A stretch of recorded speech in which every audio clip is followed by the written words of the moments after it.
Hello and welcome to your own channel GeoStars. Today we will be discussing NCERT Class 6 Chapter 4 Maps. Now before we go into the depth of this chapter, first of all we will have a look as to what is globe. A globe is a three-dimensional sphere. The globe represents the whole earth. A globe is actually used to get a broad level picture of the world. Actually, whenever the picture of a globe comes in our mind, it comes along with a teacher who entered in the classroom in order to help us understand all the continents, countries, and places which are situated on the Earth's surface. There are different advantages of a globe. The globe is the most accurate way of showing the Earth's surface. It is a scale model of the Earth. It shows actual shapes, relative sizes, location of land masses, and bodies of water. A globe also provides accurate information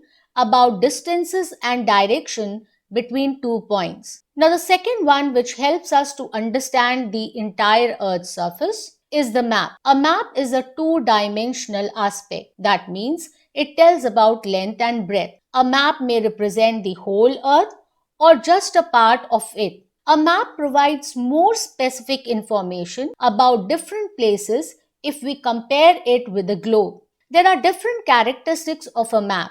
A map is a representation or a drawing of the Earth's surface or a part of it. This map is drawn on a flat surface according to a definite scale. A map basically provides more information than a globe. There are different types of map like physical map, political map, and thematic map. First of all, we'll see as to what is physical map. All the maps which show natural features of the Earth's surface like mountains, plateaus, plain, river, oceans, etc. are called physical map. They are also referred as relief maps. Second is the political map. The political map actually shows cities, towns, villages, and different countries or states of the world with their boundaries. Remember, boundary is very important in a political map. Now, the third is the thematic map. Thematic map are those map which represents any particular information. That is, some map focus on specific information like road map, rainfall map, distribution of forest, distribution of industries.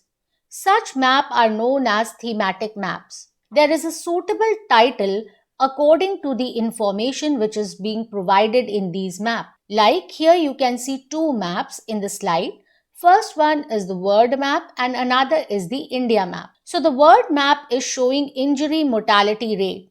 So the major theme is the mortality rate of injury. Second map is the Indian map, which is showing literacy rate of India. So the theme or the title of this map is India Literacy Rate Map. Now the components of a map. There are three basic components of a map, that is distance, direction and symbol. Now distance. Distance on a map is calculated through the scale. So scale is very important on any map. Scale is actually the ratio between the actual distance on the ground and the distance shown on the map. If you know the scale, you will be able to calculate the distance between any 2 points of a map. There are two scales according to the distance, that is small scale map and large scale map. The small scale is used when large areas like continent or countries are to be shown on the paper. So this type of map is called a small scale map. Similarly, large scale map is used when a small area like village or town is to be shown on a paper. Then we use a large scale map, that is 5 centimeter. So this type of map is called large scale map. So distance on a map is very important as it shows the actual distance between the places marked on the paper and the distance between the places on the ground. Then comes the direction. There are four major directions, that is north, south, east and west. This direction is also known as cardinal points. There are four intermediate directions between these four major directions, that is northeast, southeast, southwest and northwest. We can find out the direction of a place with the help of a compass. Actually, direction is an instrument to find out the main directions, and a magnetic needle always points towards north and south direction. Then comes the symbol. Symbol is the third very important component of a map. Different features like buildings, road, actual shape and size cannot be drawn on the map. So these features are shown through different symbols like letter, colors, picture, line, shades, etc. Symbols are actually the universal language, and those symbols which are internationally accepted and agreed are called conventional symbols. Like blue color is used for the water, similarly, double line is used for the roads. Then, for the trees, we have a definite symbol. For post office, we use the symbol PO, and so on. Next, atlas. When many maps are put together, we call them an atlas. Atlases are of various sizes, measurement, and drawn on different scales. Now, here is an activity for you. Just pause the video and comment your answer. Look at each and every questions, and the answer of these questions will be provided in the description box. So first question is, in which direction is the river flowing? Second, what kind of road passes by the side of village Dumri? Third, on what type of railway line is Sundarpur situated? Fourth, on which side of the railway bridge is the police station situated?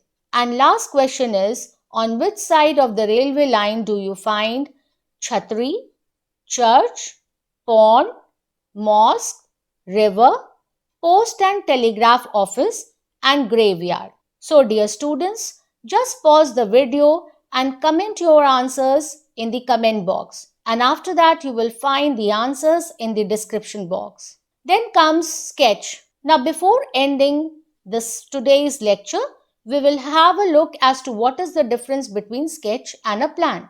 A sketch is a drawing mainly based on memory and spot observation and not to a scale. Remember, a sketch is never based on scale. Sometimes a rough drawing is required of an area to tell where a particular place is located with respect to other places. Such a rough drawing is drawn without scale and is called a sketch map.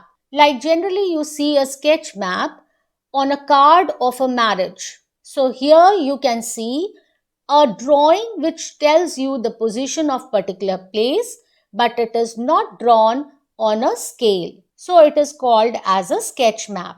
Then comes the plan. A plan is a drawing of a small area on a large scale. A large scale map gives lot of information, but there are certain things which we may sometimes want to know. For example, the length and the breadth of a room, which cannot be shown in a map. At that time, we can refer drawings drawn to a scale that is called as a plan.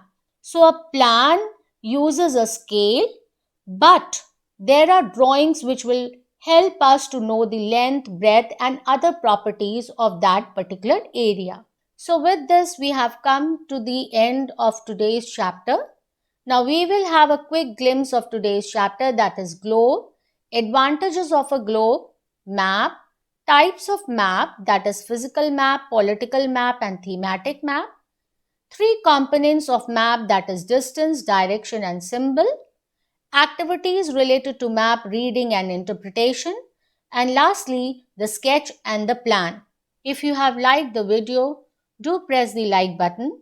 Also, don't forget to share, comment, and if not subscribe the channel, do subscribe the channel by pressing bell button so that you don't miss the further notification.